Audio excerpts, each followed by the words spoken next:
வணக்கம் நண்பா, நான் உங்க ஸ்டடி பாய். நம்ம இன்னைக்கு இந்த வீடியோவில் எதை பத்தி பார்க்க போறோம் அப்படின்னு பாத்தீங்கன்னா, ஏற்கனவே நம்ம சேனல்ல 15 விதமான அன்யூஸ்டு ஏலியன்ஸோட ஆரிஜின், பவர்ஸ் அண்ட் எபிலிட்டிஸ் பத்தி பார்த்து முடிச்சாச்சு. இது எபிசோட் 16. இந்த எபிசோட்ல நம்ம எந்த ஏலியனை பத்தி பார்க்க போறோம் அப்படின்னு பாத்தீங்கன்னா, பக்னவோர் அப்படின்னு சொல்லக்கூடிய இந்த ஏலியன் ஸ்பீசிஸோட ஆரிஜின், பவர்ஸ் அண்ட் எபிலிட்டிஸ் பத்தி ரொம்பவே தெளிவா பார்க்க போறோம்.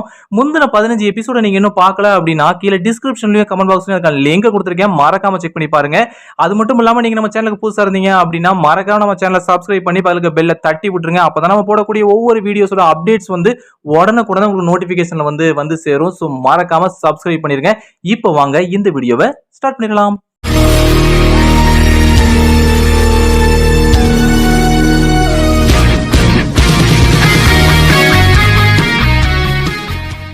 பக்னவோர் இந்த ஏலியன் ஸ்பீசிஸை பத்தி சொல்லணும் அப்படின்னா, ஆம்னிவர் சீரிஸ்ல வரக்கூடிய the most dangerous game show அப்படிங்கிற எபிசோட்ல தான் முதல்ல இந்த ஏலியனை அறிமுகப்படுத்தியிருப்பாங்க. உண்மையை சொன்னா அந்த ஒரு எபிசோட்ல மட்டும்தான் இந்த ஏலியனை காட்டவே செஞ்சிருப்பாங்க. அதுவும் ஃபீமேல் வெர்ஷனை காட்டியிருக்க மாட்டாங்க, மேல் வெர்ஷனை மட்டும் தான் காட்டியிருப்பாங்க. அதாவது நம்ம சார்லஸ் ஜெனித் அப்படின்னு சொல்லக்கூடிய அந்த ஒரு கேரக்டரை மட்டும் தான் காட்டவே செஞ்சிருப்பாங்க. இந்த பக்னவோர்னு சொல்லக்கூடிய இந்த ஏலியன் ஸ்பீசிஸ் பார்க்கறதுக்கு கிட்டத்தட்ட மனுஷங்க மாதிரி தான் இருக்கும். ஆனா அதோட ஸ்கின் கிரீன் கலர்ல இருக்கிற மாதிரி காட்டியிருப்பாங்க. அது மட்டும் இல்லாம தலையில 2 ஆண்டனா எக்ஸ்ட்ரா இருக்க மாதிரி காட்டியிருப்பாங்க. அவ்வளவுதான் வித்தியாசம். மற்றபடி முழுக்க ஹியூமன்ஸ் மாதிரியான தோற்றத்தில் தான் இவங்க இருக்கிற மாதிரி டிசைன் பண்ணி வச்சிருந்திருப்பாங்க. இந்த பக்னவோரோட மெயினான சாப்பாடு என்ன, அவங்களோட டயட் என்ன அப்படின்னு பார்த்தீங்கன்னா எமோஷன்ஸ் தான். அதாவது மக்களோட சந்தோஷம், கோபம், ஆச்சரியம், வெறுப்பு, பதட்டம் மாதிரியான எமோஷன்ஸை சாப்பிட்டு தான் இவங்க உயிர் வாழ்ற மாதிரி பென்டென் சீரிஸ்ல தெளிவாகவே காட்டியிருப்பாங்க. இந்த காரணத்தினால தான் இவங்களுக்கு ஒரு ஹோம் பிளானட் அப்படிங்கிற ஒரு விஷயமே இல்லை அப்படிங்கிற மாதிரி சொல்லப்படுது. அதாவது எல்லா ஏலியன்ஸுக்குமே தனித்தனியாக ஒரு பிளானட் இருக்கும். ஆனால் இந்த ஏலியனுக்கு ஒரு பிளானட் இல்லை அப்படிங்கிற மாதிரி சொல்லப்படுது. ஆனால் உண்மை என்ன அப்படின்னு பார்த்தீங்கன்னா, இவங்களுக்குன்னு ஒரு தனியான ஒரு பிளானட் இருக்கு அப்படிங்கிறதா உண்மை. ஆனால் அந்த பிளானட்ல இவங்க அதிகமாக வாழ்றது கிடையாது. ஏதாவது ஒரு சீசனுக்கு போவாங்க, அதுக்கப்புறம் திரும்பவும் மற்ற வேலையை பார்க்க வந்துருவாங்க அப்படிங்கிறதா உண்மை. ஏன் அப்படின்னு பார்த்தீங்கன்னா, இவங்களோட மெயினான சாப்பாடு எமோஷன்ஸ் அப்படிங்கிறதுனால இவங்களோட மெயினான தொழில் என்ன அப்படின்னு பார்த்தீங்கன்னா, நாடகம் நடிக்கிறதும் டிவி ஷோஸ்ல நடத்துறதும் தான் இவங்களுடைய மிக முக்கியமான வேலையாவே இருக்குது. அதனால இவங்க என்ன செய்வாங்க அப்படின்னா, மற்ற பிளானட்ஸுக்கு டிராவல் பண்ணி போய் அங்க ஷோஸ் நடத்தி, நாடகம் நடத்தி, அதன் மூலமா இவங்க மற்றவங்களுடைய எமோஷன்ஸை சாப்பிட்டு உயிர் வாழ்றாங்க அப்படிங்கிற மாதிரி சொல்லப்படுது. அதனாலதான் இவங்க அதிகமா இவங்களோட பிளானட்ல வாழ்றது இல்லை அப்படிங்கிறதும் ஒரு முக்கியமான காரணமா அமைஞ்சிருக்கு. அது மட்டும் இல்லாம கிரியேட்டர்ஸ் இவங்களுடைய ஹோம் பிளானட்டோட பேர் என்ன அப்படிங்கறத இப்ப வரைக்கும் ரிவீல் பண்ணல அப்படிங்கறதா உண்மை. எனக்கு தெரிஞ்சு வரக்கூடிய புது சீரிஸ்ல அதை ரிவீல் பண்ணுவாங்க அப்படின்னு சொல்லி நினைக்கிறேன். புது சீரிஸ் எப்ப வரும்னு சொல்லப்படல. இப்ப புதுசா ஒரு காமிக் வரப்போகுது. அது மட்டும் இல்லாம பென் டென்னிசன் ஒரு கேமியாவும் கொடுக்க போறாரு. ஜெல்லிஸ்டோன் அப்படிங்கிற அந்த சீரீஸ்ல கொடுக்க போறாரு. ஸோ இதை தாண்டி சீரிஸ் கூடிய சீக்கிரம் வரும். அதுல இதை பத்தி சொல்லுவாங்க அப்படின்னு சொல்லி நான் 100% நம்புறேன். இந்த ஏலியனுக்கு நம்ம பென்டெனோட ஒன் ஆஃப் த கிரியேட்டரான டெரிக் ஜே வாட் ஒரு பேர் வச்சிருக்காரு. அது என்ன அப்படின்னு பாத்தீங்கன்னா DJMC அப்படின்னு சொல்லி ஒரு பேர் வச்சிருக்காரு. இந்த பேர் எதுக்கு வச்சிருக்காரு அப்படின்னு பாத்தீங்கன்னா, நம்ம பென் டென்னிசன் ஃபியூச்சர்ல அவரோட ஆம்னிடெக்ஸ்ல இருக்கக்கூடிய பக்னவோர் டிஎன்ஏவை யூஸ் பண்ணி அந்த ஏலியனை டிரான்ஸ்ஃபார்ம் ஆனாரு அப்படின்னா அதுக்கு DJMC அப்படிங்கிற பேர் தான் வைக்கணும் அப்படின்னு சொல்லி அவர் ஃபிக்ஸ் பண்ணி வச்சிருக்காரு. அதாவது நம்ம டெட்ரமன் ஸ்பீசிஸ்க்கு எப்படி 4 ஆர்ம்ஸ்னு பேர் வந்துச்சோ அதே மாதிரி இந்த பக்னவோர் ஸ்பீசிஸ்க்கு DJMC அப்படிங்கிற பேரை வைக்கணும் அப்படின்னு சொல்லி அவர் இப்பவே பிளான் பண்ணி வச்சிருக்காரு. ஆனா இது அவர் ஒரு ஜோக்கா தான் கிரியேட் பண்ணதா அவரே ஒரு இன்டர்வியூல சொல்லி இருக்காரு.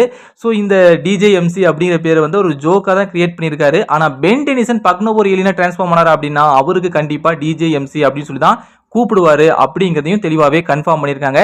எப்படியோ இந்த ஏலியன் டிஎன்ஏ ஆம்னிடெக்ஸ்ல இருக்கு அப்படிங்கறத தெளிவாவே கன்ஃபார்ம் பண்ணிருக்காங்க. சோ ஃபியூச்சர்ல கண்டிப்பா இந்த ஏலியன் வரும். அப்படியே இந்த ஏலியனோட பவர்ஸ் பக்கமா வந்தோம் அப்படின்னா, இந்த ஏலியனோட மிக முக்கியமான பவரே டெலிபோர்டேஷன் தான். அதாவது இந்த ஏலியன் நினைச்சிச்சு அப்படின்னா ஒரு இடத்துல இருந்து இன்னொரு இடத்துக்கு தன்னைத்தானே ரொம்ப சுலபமா இதால டெலிபோர்ட் பண்ணிக்க முடியும் அப்படிங்கிற மாதிரி காமிச்சிருப்பாங்க. தன்னை மட்டும் இல்லாம தான் கூட ஒரு மிகப்பெரிய கூட்டத்தையும் ஏன் பொருட்களையும் கூட இதால ரொம்ப சுலபமா டெலிபோர்ட் பண்ணிக்க முடியும் அப்படின்னு சொல்லி the most dangerous game show அப்படிங்கிற எபிசோட்ல ரொம்பவே தெளிவா காட்டியிருப்பாங்க. அந்த எபிசோட்ல பாத்தீங்க அப்படின்னா, அந்த சார்ல்ஸ் ஜெனித் அப்படின்னு சொல்லக்கூடிய அந்த பக்னவோர் ஸ்பீசிஸ் இந்த டெலிபோர்டேஷன் பவரை அந்த எபிசோட் முழுக்க யூஸ் பண்ணிக்கிட்டே தான் இருந்திருக்கும். நீங்க அந்த எபிசோட பார்த்தா உங்களுக்கு தெரியும். அந்த எபிசோட் முழுக்கவே இந்த டெலிபோர்டேஷன் பவர் அதை யூஸ் பண்ணிக்கிட்டு தான் இருந்தாலும் கூட அது எந்த இடத்துலயுமே டயர்ட் ஆகிற மாதிரி காட்டியிருக்கவே மாட்டாங்க. ரொம்பவே உற்சாகமா இருக்கிற மாதிரி தான் காட்டியிருப்பாங்க. ஸோ இந்த பவருக்கு ஒரு லிமிட்டேஷனே இல்லை. அன்லிமிட்டடா இந்த ஏலியனால அந்த பவரை யூஸ் பண்ணிக்கிட்டே இருக்க முடியும் அப்படிங்கிறத தெளிவாகவே கன்ஃபார்ம் பண்ணியிருக்காங்க. அதுல நீங்க கவனிச்சீங்க அப்படின்னா, ஒரு பிளானட்ல இருந்து இன்னொரு பிளானட்டுக்கு இடத்துக்கு டெலிபோர்ட் ஆகி போயிருக்கும். அது மட்டும் இல்லாமல் ஒரு சிஸ்டம்ல இருந்து இன்னொரு சிஸ்டத்துக்கு அது டெலிபோர்ட் ஆகி போற மாதிரி காட்டியிருப்பாங்க. அப்பவும் கூட அது டயர்டே ஆயிருக்காது. வித்தின் 1 செகண்டுக்குள்ள அது வந்து டெலிபோர்ட் ஆகிற மாதிரி காட்டியிருப்பாங்க. இது ரொம்பவே ஒரு ஆச்சரியமான ஒரு விஷயம் தான். இந்த ஏலியன் எந்த அளவுக்கு பவர்ஃபுல்லான ஒரு ஏலியன் அப்படிங்கிறத ரொம்பவே தெளிவா அவங்க வந்து அந்த இடத்துல காட்டியிருப்பாங்க. எல்லாத்துக்கும் மேல நம்ம பென் டென்னிசனோட மைண்டை ரீட் பண்ணி கிட்டத்தட்ட ஒரு 3ல இருந்து 4 செகண்டுக்குள்ள அவர் மனசுல இருந்த அத்தனை பெண்களையுமே அவர் முன்னாடி வந்து ஜெனித் கொண்டு வந்திருக்க மாதிரி காட்டியிருப்பாங்க. இதுவும் ரொம்பவே ஒரு ஆச்சரியமான ஒரு விஷயம் தான். கிட்டத்தட்ட ஒரு 30க்கும் மேற்பட்ட நபர்களை ஜஸ்ட் மைண்டை ரீட் பண்றதன் மூலமாவே கொண்டு வந்திருக்கோம் அப்படிங்கிற மாதிரி காமிச்சிருப்பாங்க. இது வரைக்கும் அந்த 30க்கும் மேற்பட்ட நபர்களை வந்து ஜெனித் நேர்ல பார்த்திருப்பாரா அப்படின்னு கேட்டீங்கன்னா கண்டிப்பா பார்த்திருக்கவே மாட்டாரு. அவ்வளவு மக்களையும் இவர் நேர்ல பார்த்திருக்கிறதுக்கு அதிகமான வாய்ப்பே கிடையாது. இருந்தாலும் ஜஸ்ட் நினைக்கிறதன் மூலமா அவங்க எங்க இருந்தாலும் சரி, வேற ஒரு பிளானட்ல இருந்தாலும் சரி, வேற ஒரு சிஸ்டம்ல இருந்தாலும் சரி, அவங்க ரொம்ப சுலபமாவே இங்க கொண்டு வரக்கூடிய பவர் வந்து இந்த பக்னோவர் ஸ்பீசிஸ்க்கு இருக்கு அப்படிங்கறத வந்து தெளிவா காட்டியிருப்பாங்க. ஜஸ்ட் நினைக்கிறதன் மூலமா. அப்ப யோசிச்சு பாருங்க இந்த ஏலியன் வந்து எந்த அளவுக்கு ஒரு பவர்ஃபுல்லான ஒரு ஏலியன் அப்படின்னு சொல்லி. இந்த ஏலியனோட இன்னொரு மிக முக்கியமான பவர் என்ன அப்படின்னு பாத்தீங்கன்னா, இதால அடுத்தவங்க மனசை படிக்க முடியும் அப்படிங்கிற மாதிரி சொல்லியிருப்பாங்க. நீங்க சிரமப்பட வேண்டாம், நான் உங்க பிரெயின் பேங்க்குள்ள நுழைஞ்ச உங்களுக்காக ஒரு டீமை ரெடி பண்ணிட்டேன். அதுவும் ரொம்ப வேகமாவே நம்ம பென்னோட மெமரி பேங்குக்குள்ள நுழைஞ்சு ஒரு சில செகண்ட்ஸ்ல கிட்டத்தட்ட 3ல இருந்து 4 செகண்டுக்குள்ளேயே அவரோட மெமரி பேங்க் எல்லாத்தையுமே படிச்சு முடிச்சுட்டு தனக்கு தேவையான தகவலை மட்டும் உடனடியாக அதுல இருந்து எடுத்திருக்கோம் அப்படிங்கிற மாதிரி காமிச்சிருப்பாங்க. ஸோ இந்த ஏலியனோட மைண்ட் ரீடிங் பவர் வந்து ரொம்பவே என்ஹான்ஸ்டா இருக்கு அப்படிங்கிறத வந்து நம்மளால தெளிவாவே பார்க்க முடியுது. நான் கூட இதுக்கு மைண்ட் ரீடிங் பவர் இருக்கு அப்படின்னு சொன்ன உடனே நான் வந்து வேற மாதிரி நினைச்சேன். அதாவது மைண்ட் கண்ட்ரோலிங் பவரும் அப்ப இருக்கும் அப்படிங்கிற மாதிரி நினைச்சேன். ஆனா அதை வந்து அபிஷியலா கன்ஃபார்ம் பண்ணல. இந்த ஏலியனுக்கு மைண்ட் கண்ட்ரோலிங் பவர் இல்ல. ஆனா மைண்ட் ரீடிங் பவர் வந்து ரொம்பவே என்ஹான்ஸ்டா ரொம்பவே பவர்ஃபுல்லா இருக்கு அப்படிங்கறத மட்டும் நம்மளால தெளிவாவே புரிஞ்சுக்க முடியுது. இந்த ஏலியனோட பவர் வந்து நம்ம பென் டென்னிசனுக்கு கிடைச்சிச்சு அப்படின்னா கொஞ்சம் யோசிச்சு பாருங்களேன்.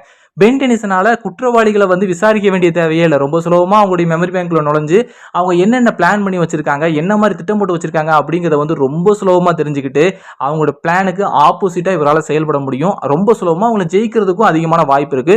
ஸோ இந்த ஏலியனா பென் டென்னிசன் டிரான்ஸ்ஃபார்ம் ஆனாரா அப்படின்னா எதிரிகளை கையாளக்கூடிய விதம் வந்து ரொம்பவே நல்லா இருக்கும் அப்படிங்கறதா உண்மை. அது மட்டும் இல்லாம இந்த ஏலியனால பறக்க முடியும் அப்படின்னு சொல்லியிருக்காங்க. அதுவும் ரொம்பவே வேகமா இதால பறக்க முடியும். கூடவே இதால மத்தவங்களையும் தன்னையும் ஒரு கிட்டத்தட்ட ஒரு ஹோலோகிராம் மாதிரி மாத்திக்க முடியும் அப்படிங்கிற மாதிரி காமிச்சிருப்பாங்க. திரும்பவும் நார்மல் ஸ்டேஜுக்கும் மாற முடியும். தன்னோட ஹோலோகிராம வந்து இதால குளோன் பண்ணிக்க முடியும் அப்படிங்கிற மாதிரி காமிச்சிருப்பாங்க. இந்த சீன்ல பாத்தீங்க அப்படின்னா நம்ம தன்னைத்தானே ஒரு ஹோலோகிராம மாத்துறது மட்டும் இல்லாம அந்த ஹோலோகிராமியே கிட்டத்தட்ட ஒரு குளோனிங் மூலமா உருவாக்கி ரெண்டுமே வேற வேற டைலாக்ஸ பேசுற மாதிரி காமிச்சிருப்பாங்க. 3 போட்டியாளர்கள் ஃபினிஷிங் லைன் கிட்ட வேகமா போய்கிட்டு இருக்காங்க. உண்மைதான், அவங்க தலையை அவங்க பாதுகாக்க. இந்த ஏலியன் வந்து ரொம்பவே ஒரு பவர்ஃபுல்லான ஒரு ஏலியன் அப்படிங்கறத இதன் மூலமாவே நம்மளால தெரிஞ்சுக்க முடியுது. அது மட்டும் இல்லாம நம்ம எஸ்தரையும் காய்கறியையும் வந்து ஹோலோகிராமா மாத்தி அதுக்கப்புறமா அவங்களை திரும்ப நார்மலா மாத்துற மாதிரி எல்லாம் காட்டியிருப்பாங்க. சோ இந்த ஏலியனால மத்தவங்களையும் தன்னையும் ஒரு ஹோலோகிராமா மாத்திக்க முடியும் அப்படிங்கறத வந்து தெளிவாவே புரிஞ்சுக்க முடியுது. அதாவது கிட்டத்தட்ட ஒரு ஷேப் ஷிஃப்டிங் மாதிரி இதால பல வடிவத்துல தன்னை மாத்திக்க முடியும். தன்னை மட்டும் இல்லாம மத்தவங்களையும் மாத்திக்க முடியும் அப்படிங்கிற மாதிரி காமிச்சிருப்பாங்க. எல்லாத்துக்கும் மேல இந்த ஏலியனால ஒரு ஆம்னிட்ரிக்ஸ் யூசரை வந்து டிரான்ஸ்ஃபார்ம் பண்ண முடியும் அப்படிங்கிற மாதிரி காமிச்சிருப்பாங்க. அதாவது பென் வந்து இந்த ஆம்னிட்ரிக்ஸை பயன்படுத்தி ஒரு ஏலியனா டிரான்ஸ்ஃபார்ம் ஆகுறாரு அப்படின்னா அதை ரிவர்ஸ் பண்ணி பென்னை திரும்பவும் ஹியூமன் ஃபார்முக்கே இந்த ஏலியனால கொண்டு வர முடியும் அப்படின்னு சொல்லி அந்த எபிசோட்ல தெளிவாவே காட்டியிருப்பாங்க. இது வந்து சூப்பரான ஒரு பவர் அப்படின்னு சொல்லலாம். இந்த ஏலியன் முன்னாடி ஒரு ஆம்னிட்ரிக்ஸ் யூசரா இருந்தாலுமே அவரால் ஜெயிக்க முடியாது அப்படிங்கறத இதன் மூலமாவே தெளிவா காட்டி இருப்பாங்க. அவங்கள திரும்ப கூட்டிட்டு வா. எல்லாத்துக்கும் மேல இந்த ஏலியன் வந்து ஜஸ்ட் ஒரு ஆப்ஜெக்ட் தன்னோட மனசுல நினைச்சிச்சு அப்படின்னா அதை இன்ஸ்டன்டா இதால கிரியேட் பண்ணிக்க முடியும் அப்படிங்கறதையும் அபிஷியலாவே கன்ஃபார்ம் பண்ணிருக்காங்க. ஜஸ்ட் நினைச்சா மட்டும் போதும். இது மனசுக்குள்ளேயே ஒரு ஆப்ஜெக்ட் நினைச்சுக்கிட்டு அந்த ஆப்ஜெக்ட் எனக்கு வேணும்னு மட்டும் நினைச்சா போதும், அந்த ஆப்ஜெக்ட் அடுத்த செகண்டே இதோட கண்ணுக்கு முன்னாடி இருக்கும் அப்படிங்கிற மாதிரி சொல்லியிருக்காங்க. ஸோ இது வந்து ஒரு பொருளை வந்து உருவாக்க வேண்டிய தேவையே கிடையாது. இதுவே மனசுல நினைச்சா போதும், அது தானாவே உருவாயிரும் அப்படிங்கிற மாதிரி அதுல தெளிவாவே சொல்லியிருக்காங்க. ஸோ இந்த ஏலியன் வந்து ஜஸ்ட் அதோட மைண்ட் மூலமா நினைக்கிறதுனாலேயே நிறைய விஷயங்களை சாதிக்கக்கூடிய ஒரு மிக பவர்ஃபுல்லான ஒரு ஏலியன் தான் இந்த ஆம்னிவர்ஸ்ல காட்டப்பட்ட பக்னவோர் அப்படின்னு சொல்லக்கூடிய இந்த ஏலியன். அது மட்டும் இல்லாம இதால எனர்ஜி அட்டாக்ஸ் கூட செய்ய முடியும் அப்படிங்கிற மாதிரி காமிச்சிருப்பாங்க. அந்த எபிசோட்ல பாத்தீங்க அப்படின்னா கிக்கின் ஹாக்கை வந்து பறக்க விட்டுருக்கோம். ஒரே ஒரு ஷாட்ல கிக்கின் ஹாக்கை பறக்க விட்டுருக்கோம் அப்படிங்கிற மாதிரி காமிச்சிருப்பாங்க. ஸோ இதால எனர்ஜி அட்டாக்ஸ் கூட செய்ய முடியும். அந்த அளவுக்கு ரொம்பவே ஒரு ஓவர் பவர்டான ஏலியன் தான் இந்த பக்னவோர் அப்படின்னு சொல்லக்கூடிய இந்த ஏலியன். அப்படியே அந்த ஏலியனோட வீக்னஸ் பக்கமா வந்தோம் அப்படின்னா இந்த பக்னவர் ஸ்பீசிஸ்க்கு வந்து மிக முக்கியமான வீக்னஸா இருக்கிறது நம்ம பெஸ்கி டஸ்ட் அப்படின்னு சொல்லக்கூடிய இந்த ஏலியன் தான். இந்த ஏலியன் நினைச்சிச்சு அப்படின்னா தன்னோட ஸ்லீப்பிங் டஸ்ட் மூலமா ரொம்ப சுலபமா பக்னவர் ஸ்பீசிஸை வந்து தூங்க வைக்க முடியும். அப்படி தூங்க வைக்கிறது மட்டும் இல்லாம அவங்க கனவுக்குள்ள போய் அவங்கள பயங்கரமா டார்ச்சர் பண்ண முடியும் அப்படிங்கிற மாதிரி காட்டியிருப்பாங்க. இதன் மூலமா பக்னவர் ஸ்பீசிஸ் வந்து பயங்கரமா அவங்க கனவுக்குள்ளேயே ஒரு மிகப்பெரிய வேதனையையும் அனுபவிக்க முடியும். ஸோ பெஸ்கி டஸ்ட் வந்து இவங்களுக்கு ஒரு மிகப்பெரிய வீக்னஸா அமைஞ்சிருக்கு அப்படிங்கறத அந்த எபிசோட்ல ரொம்பவே தெளிவா காட்டியிருப்பாங்க. இது போக வேற ஏதாவது வீக்னஸ் இந்த ஏலியனுக்கு இருக்கா அப்படின்னு கேட்டீங்கன்னா கண்டிப்பா அதை வந்து பென்டென் சீரிஸ்ல கன்ஃபார்ம் பண்ணல. ஏன்னா வெறும் ஒரே ஒரு எபிசோட்ல மட்டும் தான் இந்த ஏலியனை காட்டியிருக்காங்க அப்படிங்கிறதுனால வேற என்னென்ன வீக்னஸ் இந்த ஏலியனுக்கு இருக்கு அப்படிங்கிறது வந்து நமக்கு தெரியல. ஒருவேளை ஃபியூச்சர்ல வந்து கண்டிப்பா இந்த ஏலியனை காட்டுவாங்க, அது சந்தேகமே கிடையாது. ஏன் நம்ம பென் டெனிசன் கூட இந்த ஏலியனை டிரான்ஸ்ஃபார்ம் ஆகிறதுக்கு அதிகமான வாய்ப்பு இருக்கு. அப்படி மட்டும் செஞ்சாங்க அப்படின்னா இந்த ஏலியனோட வீக்னஸ் பத்தி தெரிஞ்சுக்கிறதுக்கு அதிகமா உதவியா இருக்கும். அது மட்டும் இல்லாம இந்த ஏலியனுக்கு வேற என்ன பவர்ஸ் இருக்கு அப்படிங்கிறதையும் நம்மளால தெளிவாவே புரிஞ்சுக்க முடியும். ஸோ பொறுத்திருந்து தான் பார்க்கணும். புது சீசன் வரும்போது நம்மளால தெளிவாவே இந்த ஏலியனை பத்தி புரிஞ்சுக்க முடியும். அவ்வளவுதான் இந்த வீடியோ உங்களுக்கு பிடிச்சிருந்துச்சு அப்படின்னா மறக்காம ஒரு லைக் கொடுங்க. உங்க ஃப்ரெண்ட்ஸ் அண்ட் ஃபேமிலில யாருக்காவது பென் டெனிசன் ரொம்ப பிடிக்கும் அப்படின்னா அவங்களுக்கு இந்த வீடியோ ஷேர் பண்ணி விட்டுருங்க. நீங்க நம்ம சேனலுக்கு புதுசா இருந்தீங்க அப்படின்னா மறக்காம நம்ம சேனலை சப்ஸ்கிரைப் பண்ணி பல்லுக்கு பெல்ல அடிச்சு விட்டுருங்க. அப்பதான் நம்ம போடக்கூடிய ஒவ்வொரு வீடியோஸோட அப்டேட்ஸ் வந்து உங்களுக்கு நோட்டிபிகேஷனா வந்து சேரும். ஸோ மறக்காம சப்ஸ்கிரைப் பண்ணிருங்க. நான் அடுத்த நல்ல ஒரு வீடியோல உங்களை சந்திக்கிறேன். Ta-ta bye bye, see you.